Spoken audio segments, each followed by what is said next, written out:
Recording in progress. Sounds like it's working. Okay, I'll hand over to. Oh, hang on. Better just strike that off.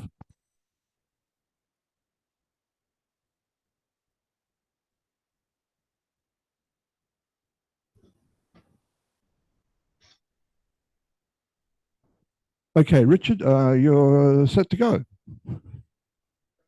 Sorry. Thank you very much, Oh yeah, hang Ian. on. Hang on. You're not hearing me?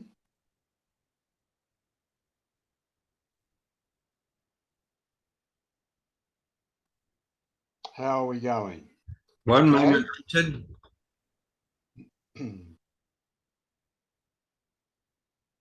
Pardon? Kevin is in control of who is on screen. You're on screen, Kevin. Richard is not. Richard will be when he talks. Good.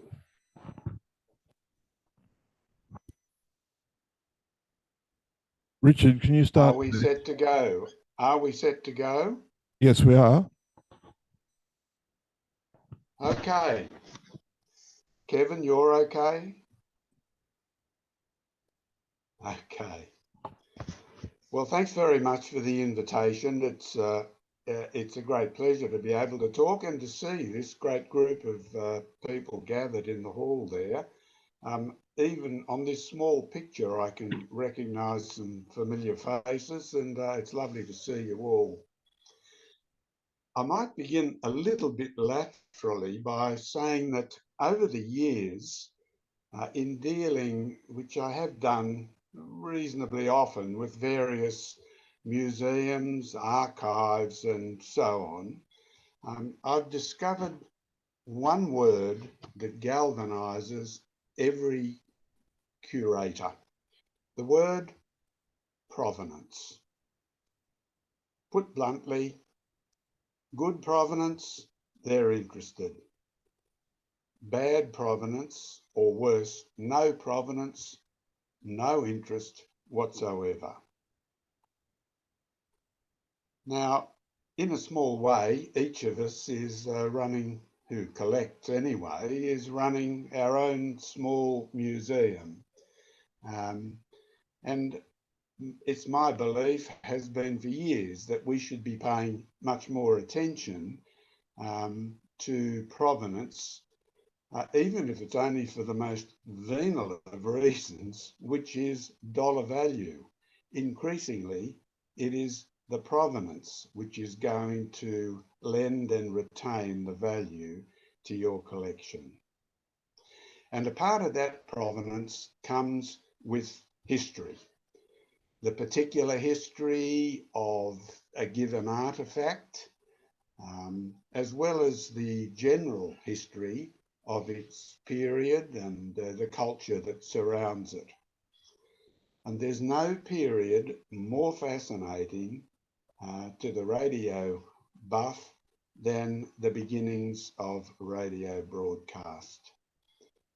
Our own Australian early radio history is peppered with terrific characters, and by some strokes of good fortune, as well as the result of research, I've managed to gain some kind of personal connection with three of what I regard as the greatest characters of our early radio.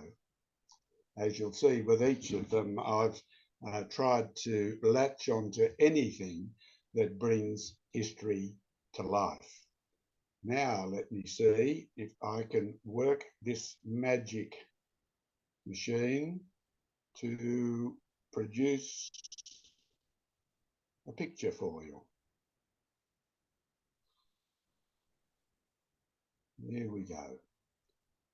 Many of you will know the name of Oswald Francis Mingay.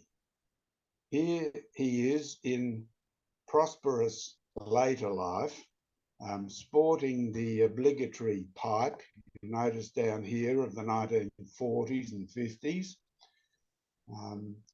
Ozzy Mingay was responsible for a great deal But he began humbly enough as a telegraph boy, in the Lithgow PMG in Western New South Wales.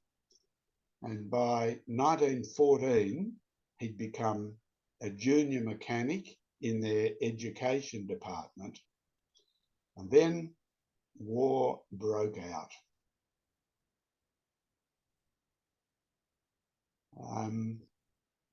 Come on, here we go. Here's the First World War embarkation roll for Oswald Francis Mingay. And you'll see that he joined up in November 1915, initially as a gunner in field artillery, but very quickly he managed to switch horses in midstream, so to speak. And for most of the war, he worked with 2nd Division signals, first in Egypt and then later for an extended period on the Western Front. After the armistice, he worked again with GPO engineers in London, and he came back home absolutely fired up for radio.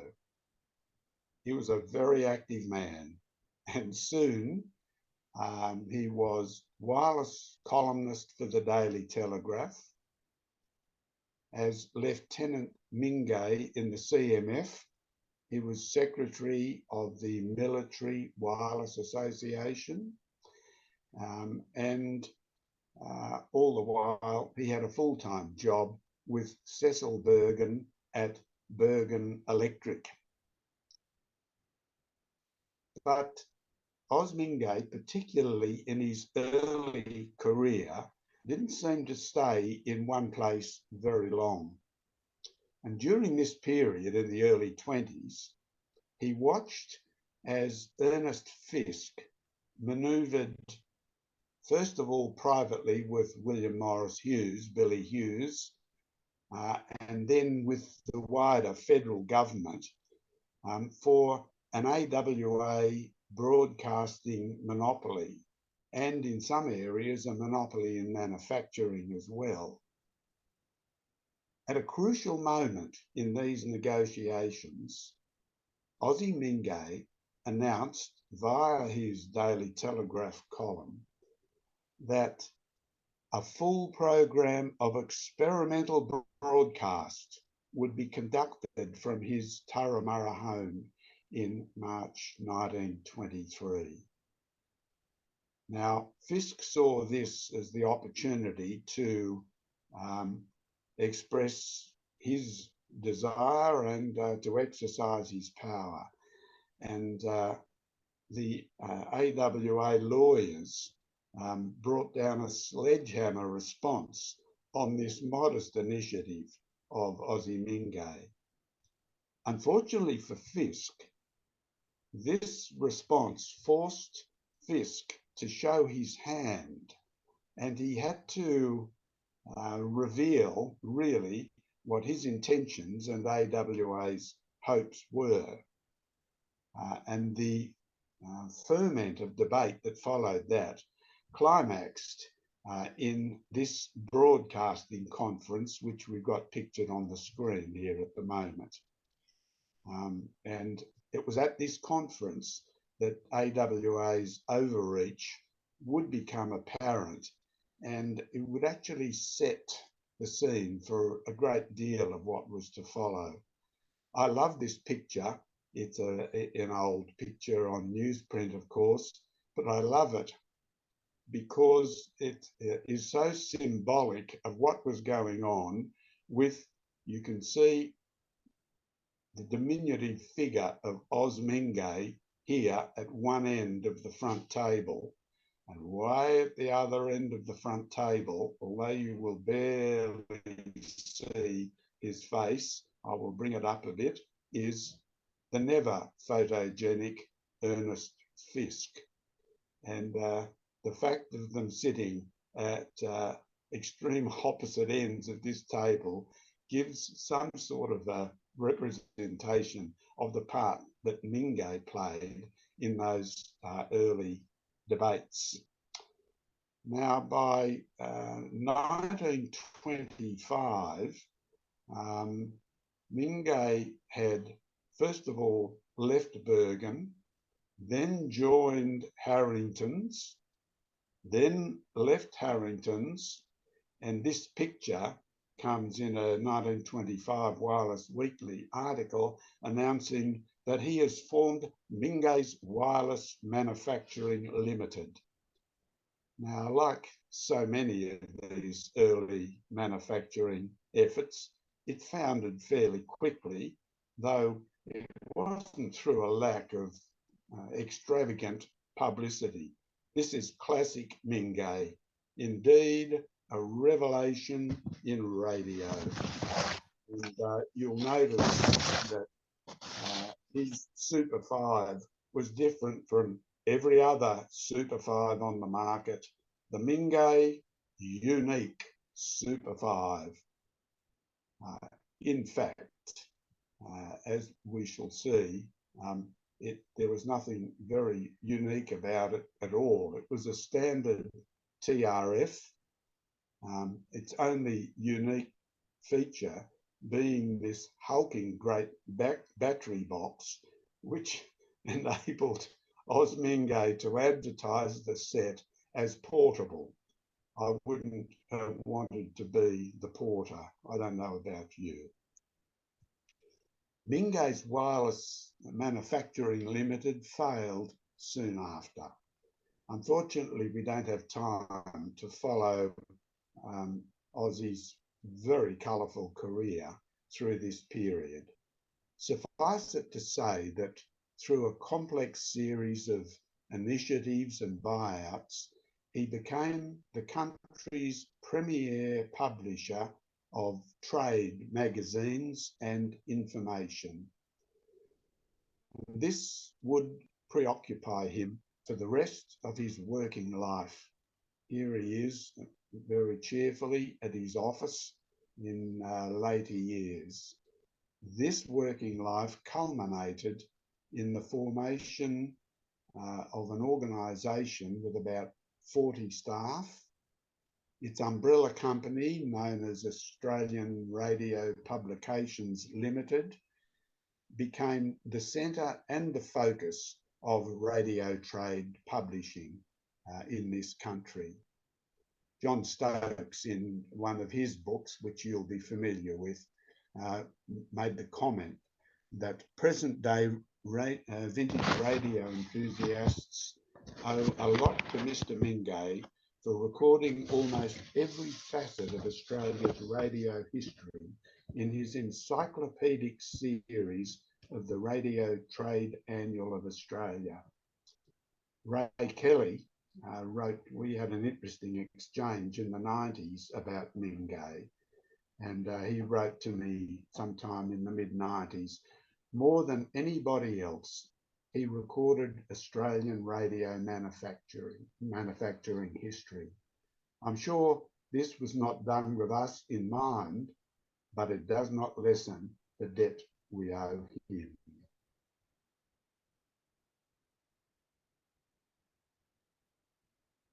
At his retirement, Oz Mingay was widely honoured and celebrated.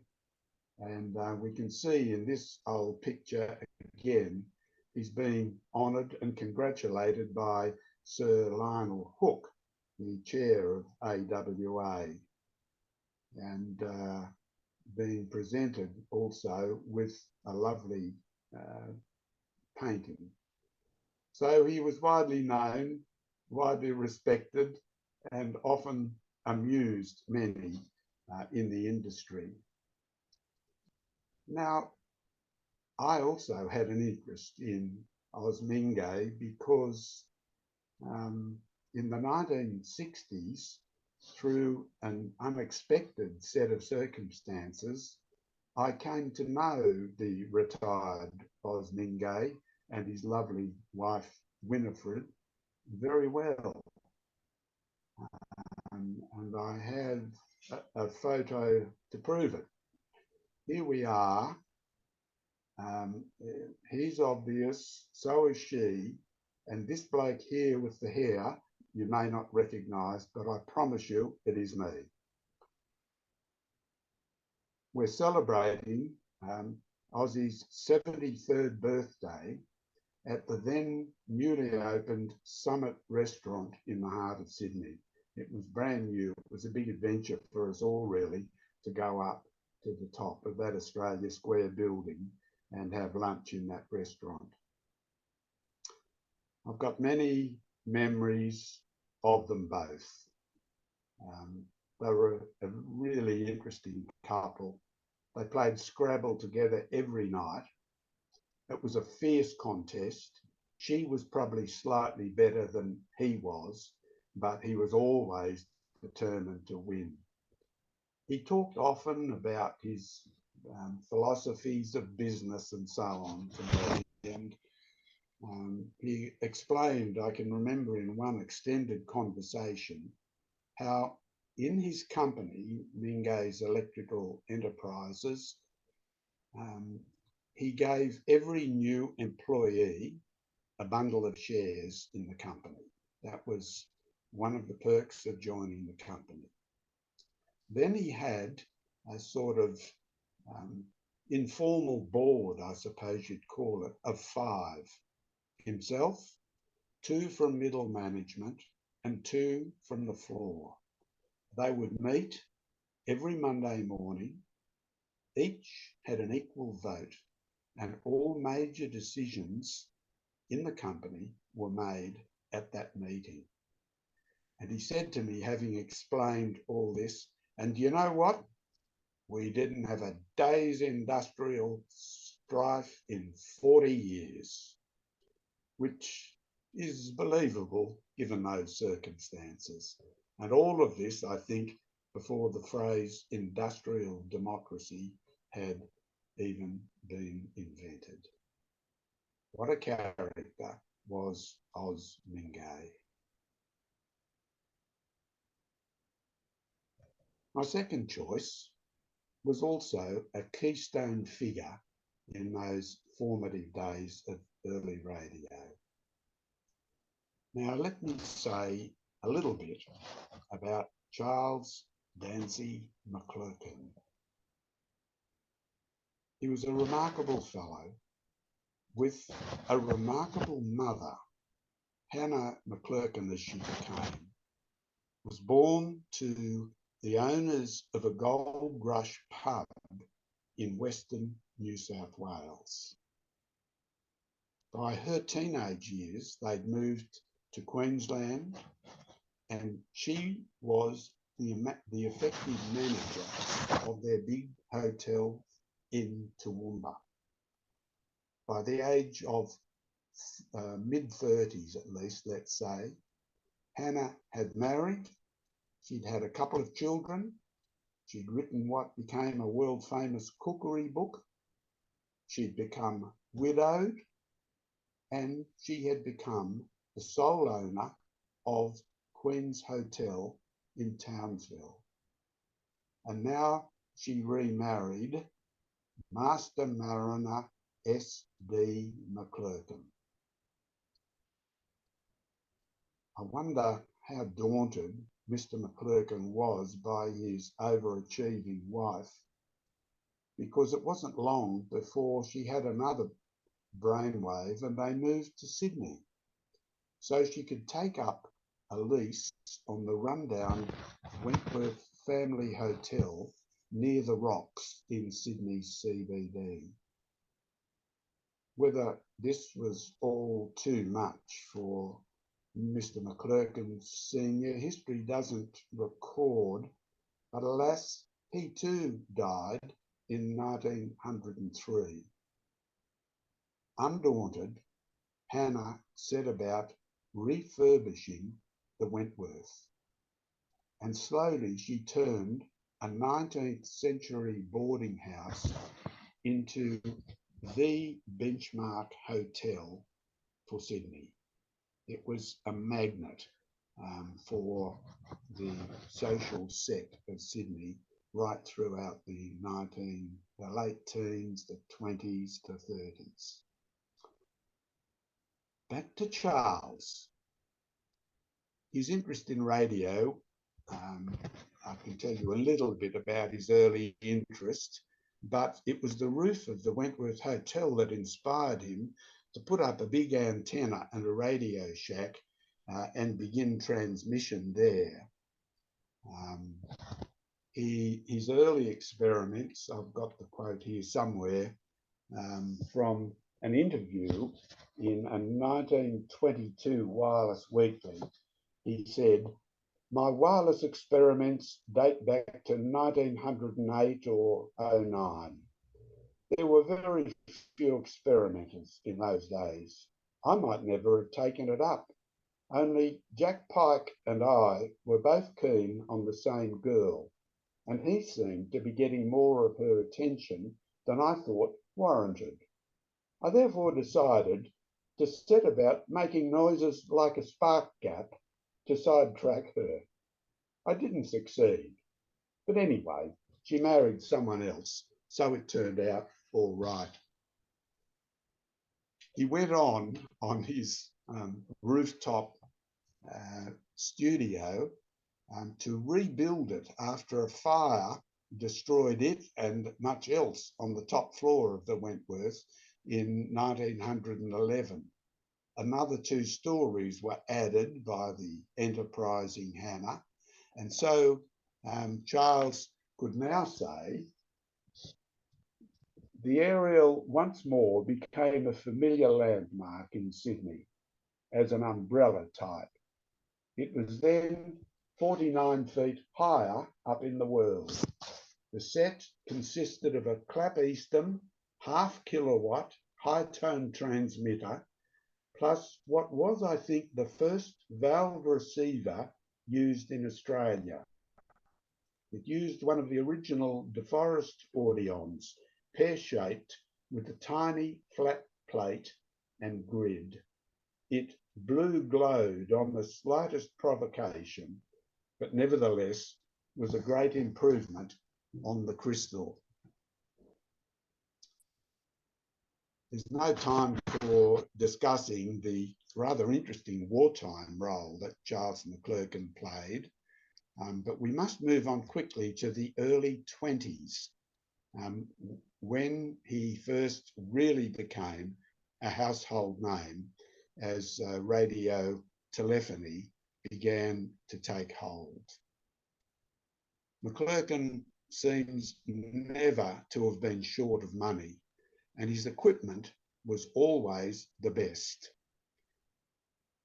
Now living in Agnes Street, Strathfield, he set up what the Evening News Wireless Handbook called the best equipped of any amateur station in the Southern Hemisphere. His 2CM call sign would quickly become known worldwide, beginning spectacularly in 1921 with a message to Britain and King George V from the wireless experimenters of Australia. His license to broadcast was the first issued in this country, handwritten and signed by the Prime Minister, Billy Hughes. And until station 2SB, soon to become 2BL, began official broadcast in late 1923, 2CM put out a concert of music and entertainment every Sunday night for 90 minutes. MacLurcan became the doyen of amateurs across the country. Faded photos give some idea of the scale of MacLurcan's operation. Alas, not lots can be seen of the wiring of the antenna, but at least you can see the mast. He was a quirky man with a great sense of humour, and that was one of the things that attracted people to his broadcasts. He used to tell jokes and make quite idiosyncratic comments, which had people laughing at the other end. There's a record of one listener with his earphones firmly fixed to his crystal set at Burwood, rocking back at one of MacLurcan's jokes, falling off his stool and pulling his crystal set and all down onto the floor with him. Apparently, transmission was interrupted just briefly.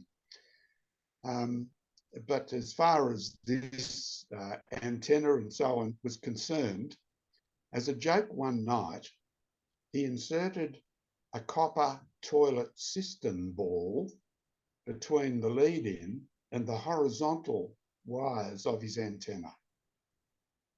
And within days, it was being mimicked all round Sydney. Everyone believed that MacLurcan had stumbled onto a fantastic way to improve the performance of your antenna. He used to love driving around and seeing all the cistern balls attached to antennas around the country. A later report, which I think we've got here somewhere, gives you some idea of the awe in which MacLurcan's broadcasts were held. This comes from the Wireless Weekly in September 23. 2CM was next. By this stage, others had joined the Sunday night broadcast. There is no need to say that this test was excellent. The strength was remarkable and is by far the loudest and strongest transmission of music that has been given so far. Mr. MacLurcan was in good form, and his renderings of the vamp, the hero, etc., to say nothing of his last remark when closing down, were most entertaining.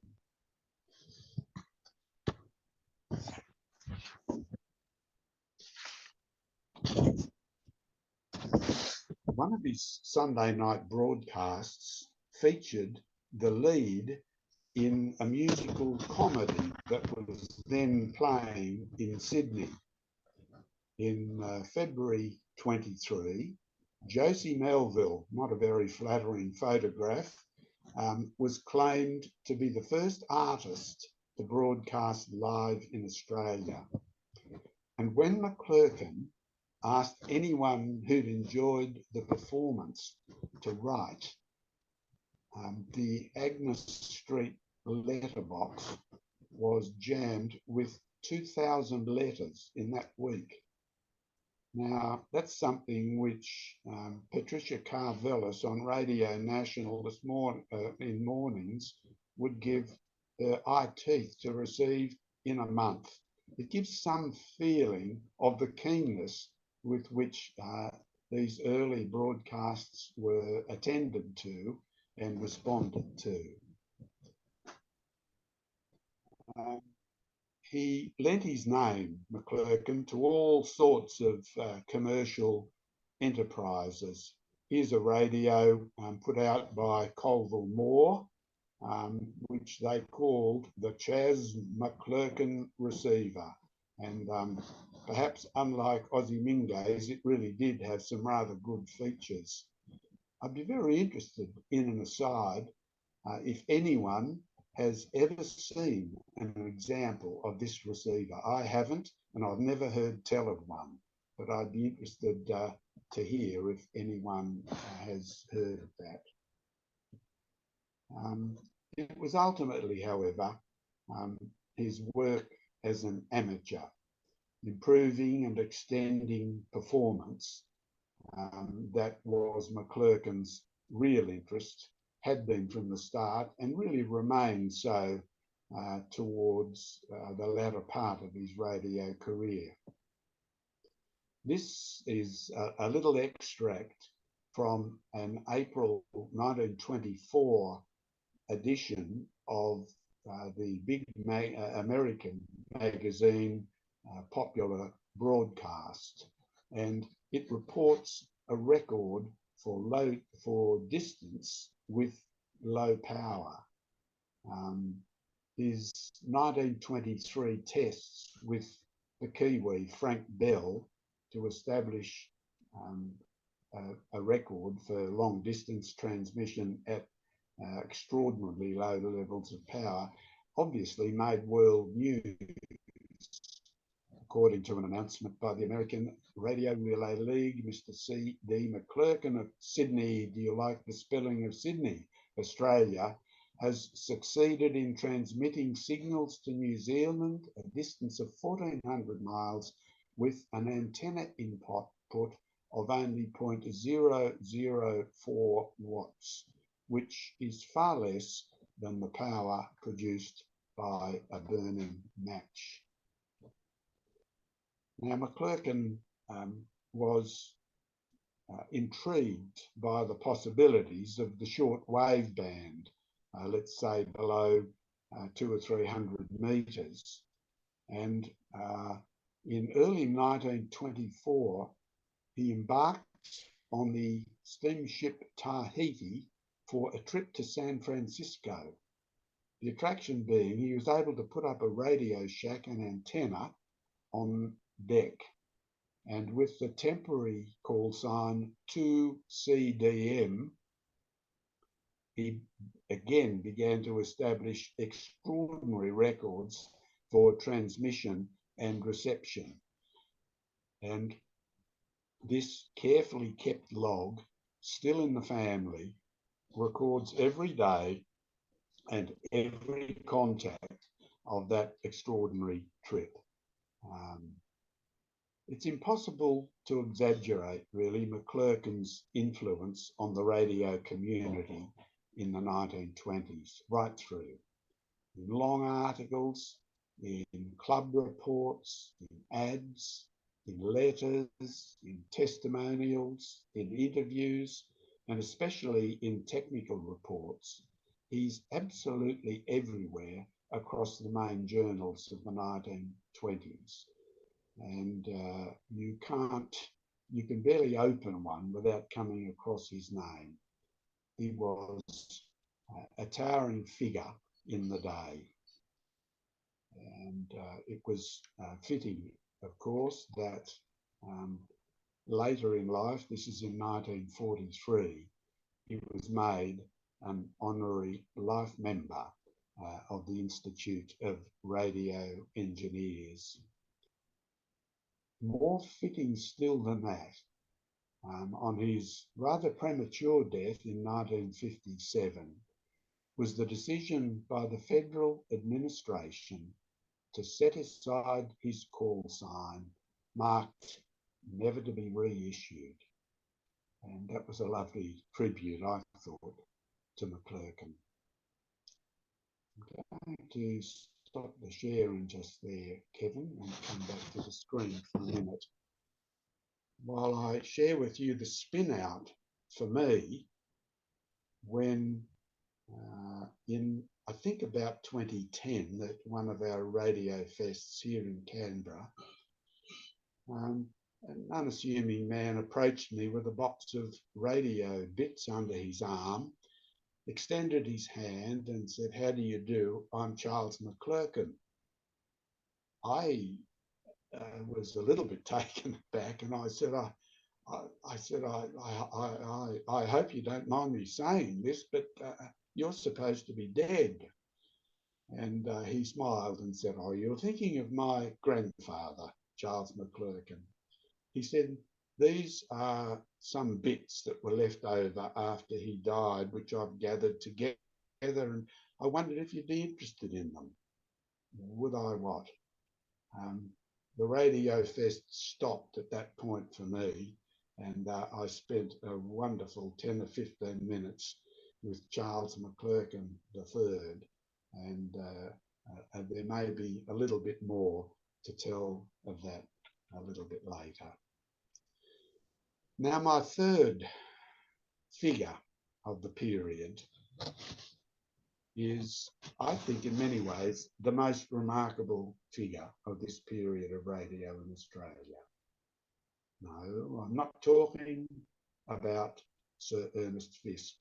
Indeed, I'm not talking about any other man. It is a quietly spoken, unassuming lady by the name of Florence Violet Wallace. Introduce her to you. Born in the same year as Charles MacLurcan in Melbourne, you'll be glad to know. You'll be sorry to hear that shortly after, her family moved to Austinmere on the New South Wales south coast, coincidentally where Lawrence Hargraves conducted his really interesting experiments with box kites.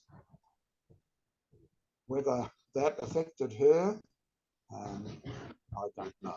But by 1904, she'd been enrolled as a scholarship girl at the prestigious Sydney Girls High School, but she was already experimenting with electromechanical gadgets, setting up lights in dark cupboards for her nearsighted mother with switches activated by opening doors.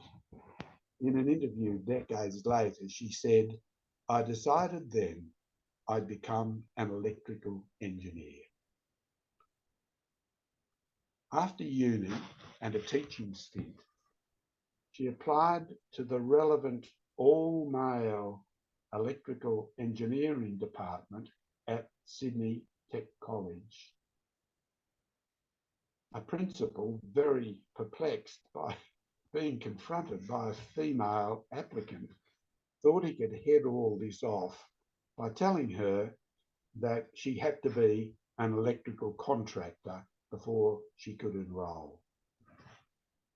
He had underestimated this softly spoken little lady. She was only, incidentally, 5 feet tall. Florence had business cards printed and looked for tenders. In that same later interview, she said, "There was a house way out beyond Marrickville," now, of course, an inner city suburb.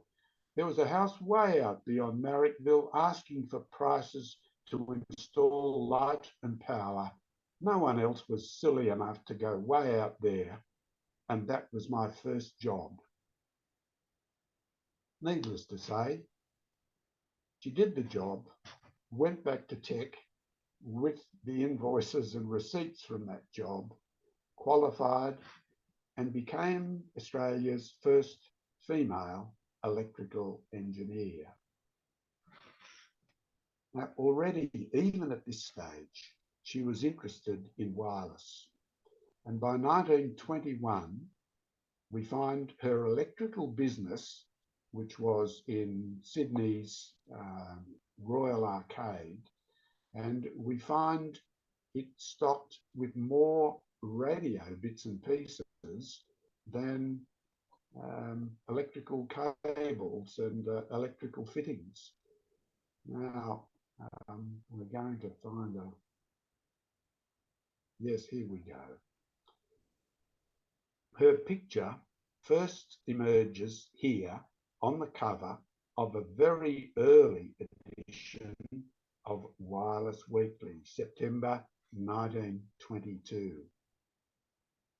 The magazine, incidentally, it turns out, and the idea for it were all hatched in her workshop between F.V. Wallace and the 2 other principals in its initiation. But here we see the demure Miss Wallace, already competent in Morse, taking down messages with a very neat little Remler outfit. That outfit would be a collector's dream today. Already, it was clear to the industry that F.V. Wallace was lots more than a cover girl for a magazine. This fuzzy picture of a crowd waiting for opening time at the wireless shop, Miss F.V. Wallace, electrical engineer, says it all. One of our foundation members, Rick Haviett, who some of you will have known, he recalled this mecca from his own boyhood, as he told me years ago. Miss Wallace's, he said, was always crowded, and I seem to remember her helping out the penurious with second-hand parts. She also produced a number of circuits complete with instruction details to give away to eager customers. Here's one from a later period, which is another Wallace booklet. She obviously put them out in numbers. This was one on modern AC circuits, so this will be a late 20s, early 30s one. But it was the kind of information that this tiny lady delighted in sharing. And a bit like Charles MacLurcan, all the while her interest in amateur work continued. She was feted the world over. Here she is, looking as demure as ever, featured in Hugo Gernsback's Radio News, at that time the biggest radio magazine in the world. Her qualifications speak for themselves. She is, they say, the only one of her sex holding an engineering degree in Australia. She is a qualified electrical engineer, as the reproduction of her diploma asserts, and a radio fan to boot. She's the only member of the Wireless Institute of Australia. She's on the committee of the Electrical Engineers Association and treasurer of the Metropolitan Radio Club.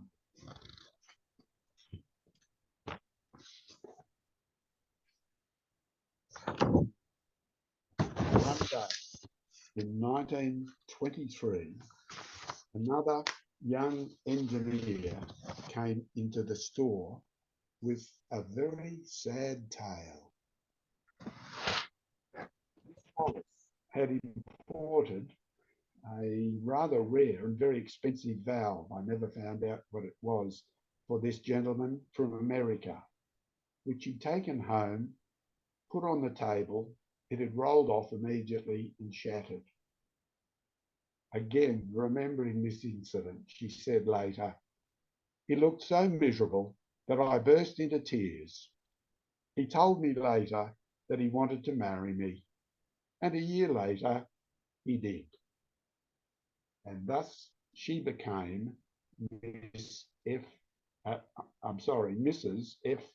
McKenzie, while Miss Wallace's radio shop continued, thrived, and expanded under her maiden name over its banner logo, which we can see here in a later advertisement.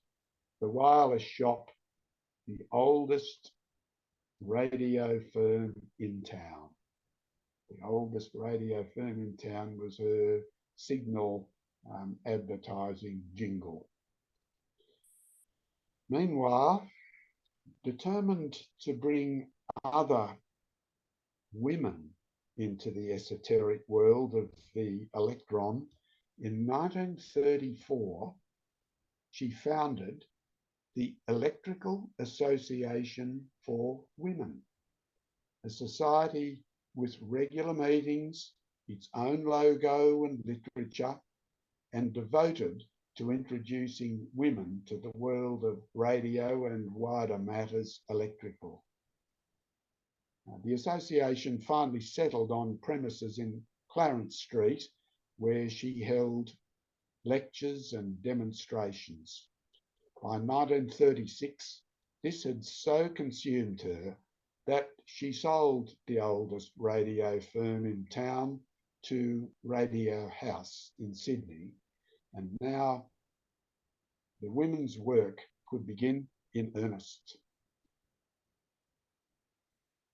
Here was one of their early productions, you can see, Electrical Women's Association Cookery Book. I guard this, the only copy I've seen of it, with my life. It's not particularly well preserved, but it is complete, and it reveals what she wanted her women to read.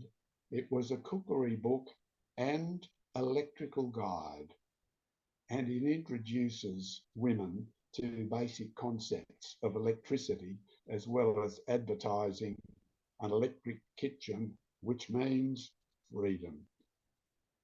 So this was the work that she carried on in those later 30s. At the same time, of course, the Führer in Germany was carrying on slightly different work. And when Mrs. McKenzie, or Mrs. Mac as she was becoming known, watched Neville Chamberlain wave his futile white piece of paper, she began training some of her electrical women in Morse at the Women's Association rooms, which they had set up in a rather rundown building in Clarence Street, Sydney. The course actually became comprehensive, with every aspect of visual signalling included, as well as Morse. Never one to let the grass grow under her feet, she established a new group called the Women's Emergency Signalling Corps, complete with uniforms. And here she is in charge of this group, which she formed herself, this semi-military, I suppose, organisation, you'd call it, the Women's Emergency Signalling Corps. It's worth pointing out that everything, the premises, the equipment, the training, the uniforms, everything came from the McKenzie bank balance.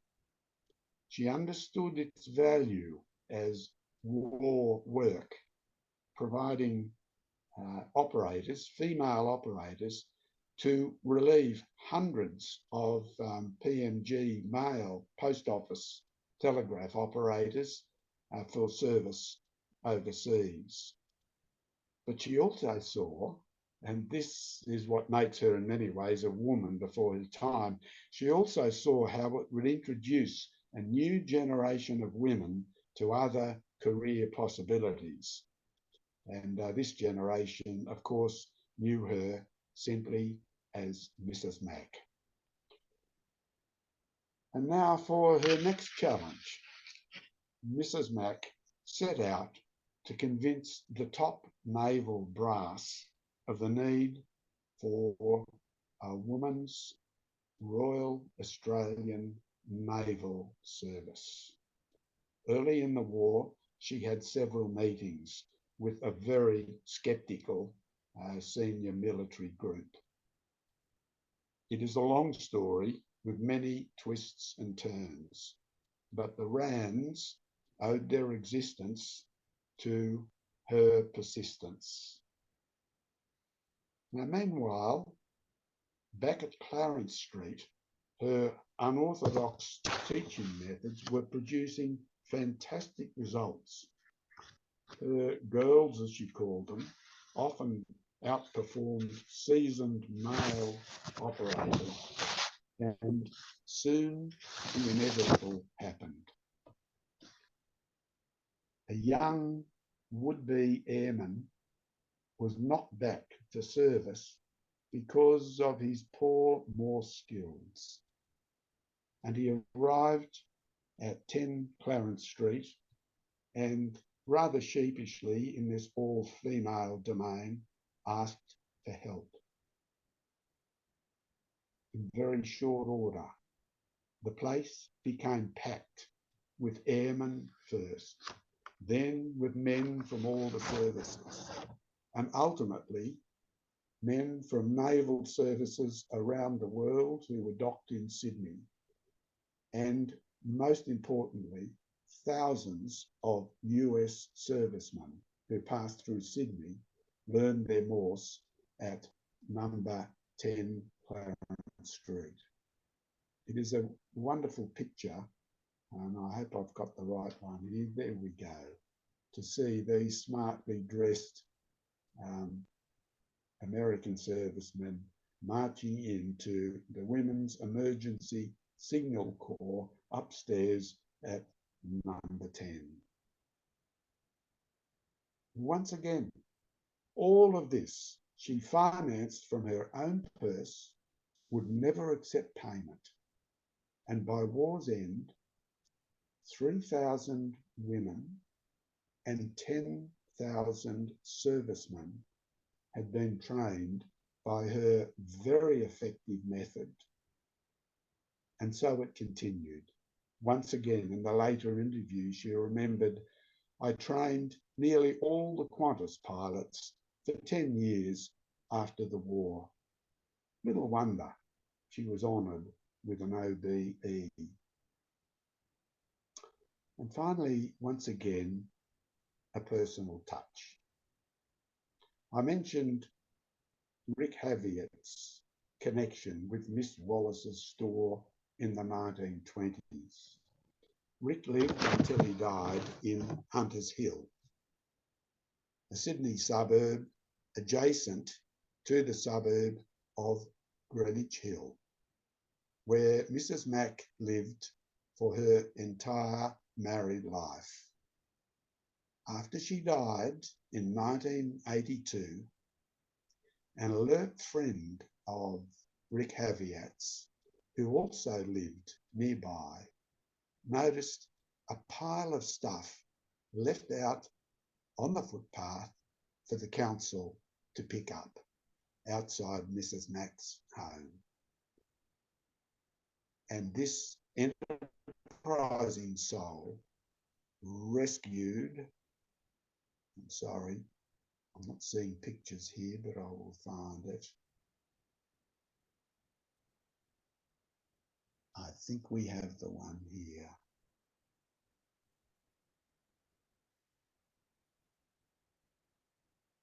Apologies.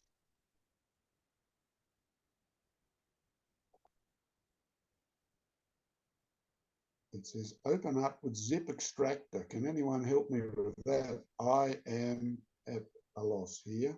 We'll try again. Richard, I think you want the one numbered 27. Okay. And even though it's blank, you can click on it. The next one over. Next one over. Let's have a look what happens. There we go. This is what he found. We're looking at the inside of a Grebe CR13. It was a premier shortwave receiver designed and released by Alfred Grebe in 1923, specifically for amateur work, amateur shortwave work. It's tuned to an 80 to 300 metre band, and Miss Wallace had clearly imported one of these and kept it for a long lifetime. Not long before she died, I was lucky enough to acquire this radio and to buy it from Rick in a lovely piece of symmetry. That box of Charles MacLurcan's at the 2010 Radio Fest included this lovely pair of Nathaniel Baldwin headphones from 1922. As an American friend of mine is wont to say, the best phones that ever came down the pike. And they are indeed. They're terrific headphones. Nothing but the best for Charles MacLurcan. And hasn't it been lovely to unite these two great figures, Miss F.V. Wallace and Charles MacLurcan, with this little display 100 years later. Thank you all very much for your attention.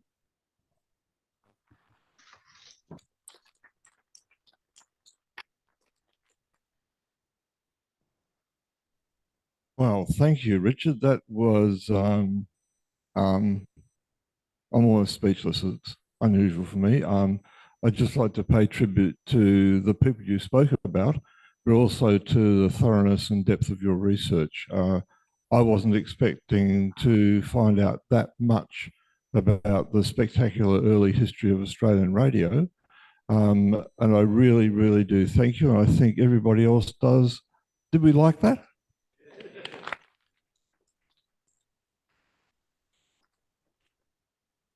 Thank you again, Richard. And look, I will take a couple of questions if anybody has. Yes, just a sec. Rod.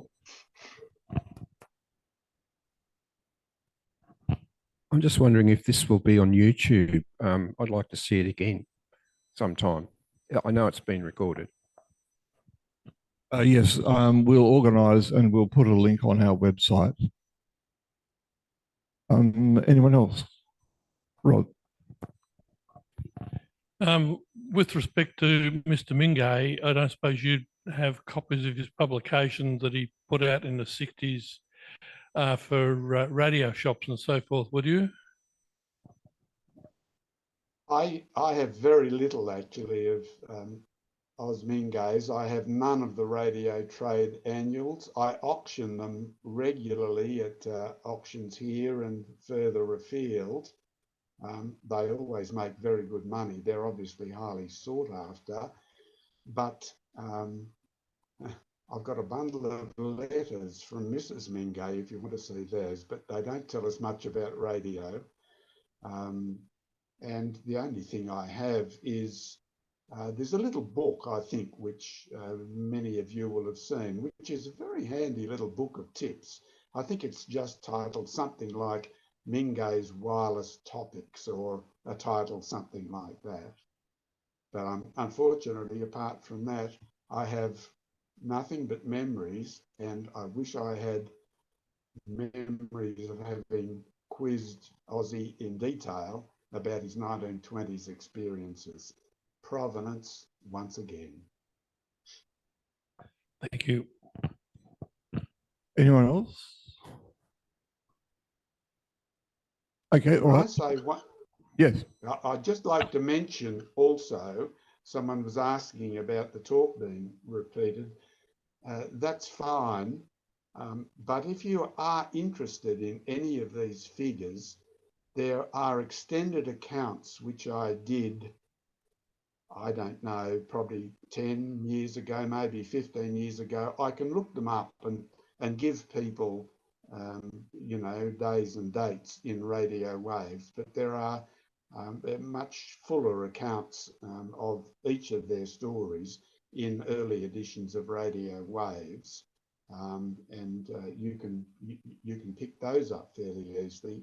But I should have mentioned that there has been a book written, a biography of Mrs. Mac, of F.V. Wallace. I don't know the chap's name, someone there might know it, and I have not yet myself seen the book, but I look forward to it. It's she's a person eminently worth, you know, biographizing, if that's a word. It is now. That's a word. Come on. Yes, thank you, Richard. I was aware you had some articles a while ago. So if people want to track those down in Radio Waves, go to the website, across the top, Radio Waves or magazine or something. If you open that up, you'll get a list, but you will then find a search box. And if you put Richard Begbie in there, you'll get a list of all of Richard's articles that have been published in Radio Waves. And that's probably a quicker way than having to pick out 40 issues and flip through the content. So website, Radio Waves magazine, search box, Richard Begbie, and that will get you through to the list. Okay, any final comments from any of the audience? Yes, just a minute.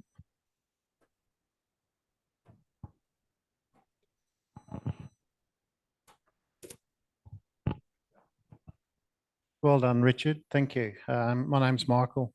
The book you're talking about is called Radio Girl by David Duffy, and I've read it, and it's a fantastic read and highly recommend it to anybody. It's well available online. So. Wonderful.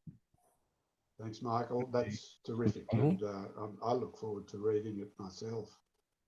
Oh, yeah. So it's called Radio Girl. Yep. Okay. And you should be able to find it online. And I think I'm going to get one myself. All right. Look, thank you again to Richard. That was pretty good.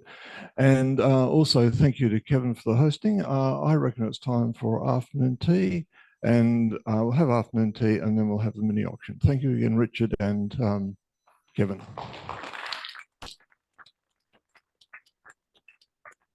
Kevin, I'm going